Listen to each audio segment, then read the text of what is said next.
Hello everybody, welcome back to my YouTube channel. So guys, in this video I'm gonna be showing you how to fix could not create account. Your account cannot be created at this time.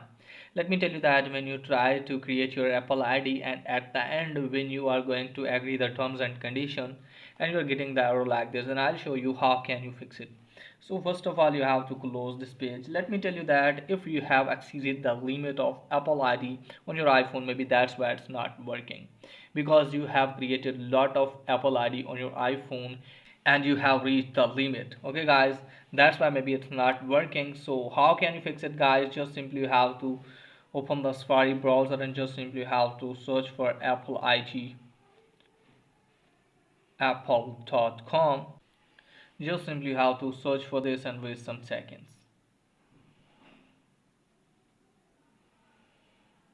So from here guys, what you need to do is just simply have to tap on sign in and just simply have to create the Apple ID from here and then check if it's working or not. If it's still not working for you guys, then what you need to do is just simply have to close this page.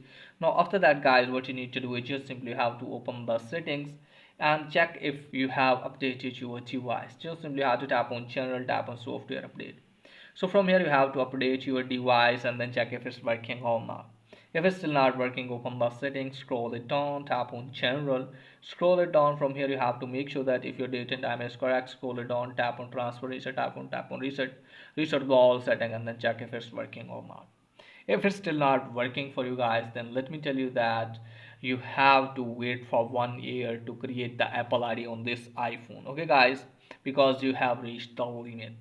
So that's pretty much for today's video. If the video is helpful, please like and subscribe my channel. Thanks for watching.